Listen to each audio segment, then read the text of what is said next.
What's going on, everybody? I'm Greg, you are watching the Car Passion channel, and today I'm going to jump into the juicy details on some of the parts that are going into this epic VVT build. More specifically, the long block, the bottom end, the rotating assembly, whatever you like to call it, those parts.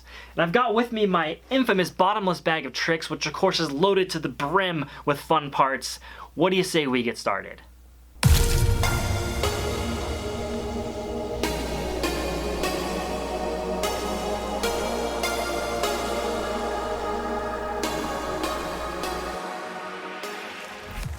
Now, if you were to ask me, what's the one thing I should replace in my Miata's engine if I want to go for high horsepower? What's the first thing that's going to fail as soon as I turn the boost up? And for those of you that have been doing your homework, it's a no-brainer. There they are, a set of Manly performance connecting rods. When you're going for big power in a Miata engine, this is absolutely, no question, the first thing you have to replace. Why did I go with Manly rods? Well, the same reason I choose a lot of my parts. I know people that are running these rods, they're running big power, and I've never heard anything bad about them. I've never heard of a Manly rod failing. So why would I spend $600, $700, $800 on a set of rods, which there are plenty of aftermarket rods to choose from, when I could just go with Manly? These things are only $400, and they're gonna be plenty strong enough for what I need. They come with a spec sheet, and then the big ends and the little ends of each rod, you can see they print the weights on there for you, and they've already been balanced. Next up, I've got a set of ACL Race Series rod bearings and main bearings, and I'm sure I've got an engine builder in the audience right now asking, how could you possibly have your bearings if you don't even have the engine apart yet? And the answer is because I've had these bearings over a year, way back when I was planning on building a 1.6, and they will work for the 1.8. The size is standard, and the machine shop is going to tell me what size bearings I need to use, so I might have to buy a different size, but I'll keep you guys posted on anything I have to change along the build. Another very common engine upgrade that is not too expensive: ARP head studs and main studs. And what these do is replace your head bolts and your main bolts with an insanely strong stud. And the main advantage to these, number one, they're really strong. So if you're running like a lot of boost, a lot of compression, you're not going to have issues with the head lifting, blowing head gaskets that way. But an awesome advantage of these things is the fact that you can take your head on and off as many times as you want and leave the same studs, where the stock head bolts, you're really only supposed to use them one time and then replace them if you're, change your head gasket or anything. I know a lot of people reuse them and get away with it, and that's fine, but I think you're only supposed to use them once. This, I can take the head on and off as many times as I want.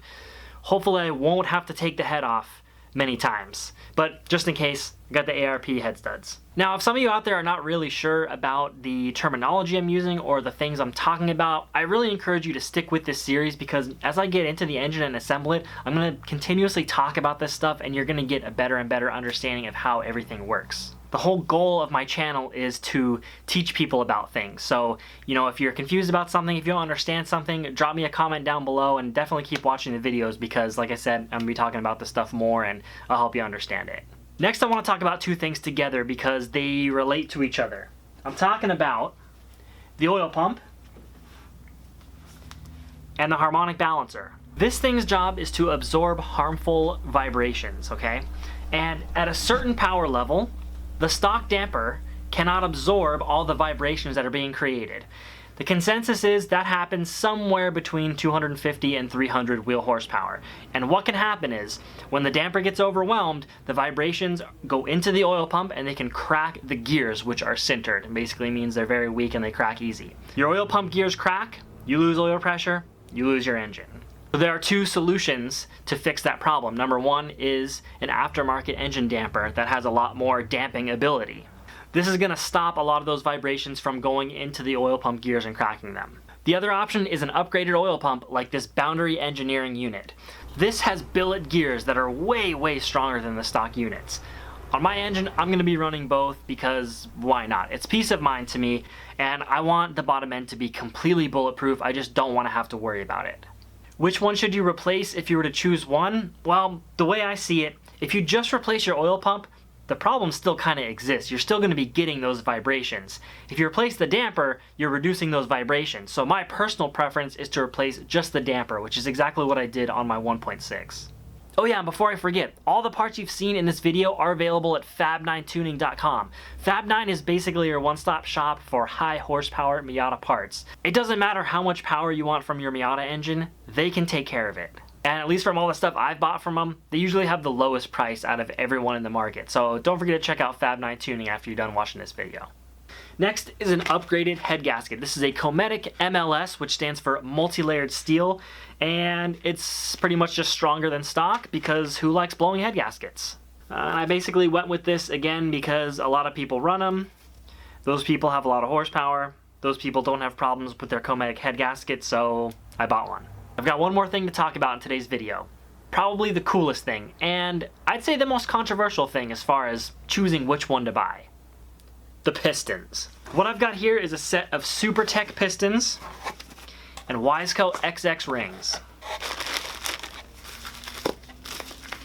So I'll start with the basics. Why would one want to replace their pistons? Well, there are a few different reasons actually. First, let's talk about horsepower. There are two schools of thought when it comes to replacing your pistons in an engine build. One is that the stock pistons are good for around 300 horsepower, and at that point, I guess you're getting too much heat to where it becomes dangerous for the piston. The other school of thought is that you can make a lot more horsepower than that on stock pistons. It's just all about the tune and staying safe. And that's been proven by companies like BP Specialties that are cranking out 500 horsepower on stock pistons. The TheCarPassionChannel school of thought is, I'm in there anyways, I'm spending a whole bunch of money on this engine, I'm gonna replace the pistons, because even if I don't 100% need them at the power level I'm gonna be at, I guarantee they provide a larger margin of error. If something goes wrong, those pistons are a lot stronger, and they're not gonna break as easy, and they're not gonna melt as easy. So that's why I've decided to upgrade my pistons. Another reason is to change the compression. Now, most Miata engines have low enough compression to where you can boost them a reasonable amount and get up to 250 plus horsepower, and you're not really gonna have an issue, even if you're only on 91 octane like I was to begin with. But in the VVT engine, stock compression is 10-1, and that's starting to get a little shady if you're trying to make big power on 91 octane. So I decided to go with some 9-1 pistons. I'm going to lower the compression just a little bit because I plan to primarily run this car on 91 octane. What I'll probably end up doing is running a flex fuel sensor so I can run one map for 91 octane, one map for E85, and I can go for big power on ethanol because everyone on YouTube is building turbo Miatas now, and I need to ensure that I have the baddest one of them all. The next thing I want to talk about is why SuperTech pistons. Let me start by saying there are going to be a million opinions on every single part you ever buy for your car. And you should not just listen to one person. That includes me. You should not just listen to me when you're choosing your parts for your car. I'm just here to kind of help you along the way. You should, like I always say, do your research. I chose SuperTech pistons because they're supposed to be a better street piston. From what I hear, the Wiseco pistons are very noisy on cold starts. They rattle and they knock around a lot before they heat up and they come up to their normal size. The Wisecos are said to be a little bit stronger, but the SuperTechs are still monumentally stronger than stock pistons, and I'm sure they're going to be completely fine for what I need. I did, however, go with Wiseco XX rings for my SuperTech pistons, and that is just based on the fact that I have heard a few bad things about SuperTech rings. I've heard really good things about these Wiseco XX rings, so I decided to upgrade to these. Side note, Fab9 Tuning does offer this as an upgrade on their site. If you buy SuperTech pistons, you can select from the drop-down menu and hook them up with Wiseco XX rings. Those SuperTech pistons are also 84mm as opposed to the stock 83mm diameter, and that's going to bump the displacement up to technically a 1.9. So it's not a 1.8 swap anymore, it's going to be a 1.9 swap. That's all I have for you in this video. You probably guessed by the title up there that there's going to be more than one of these, and as I get more parts in for the build, I'm going to do more breakdowns like this. Let me know what you thought down in the comments below. Hit that like button if you learned something. Don't forget to smash that subscribe button, and I will see you guys soon. Oh, VVT build is on. Let's go. Back from the dead.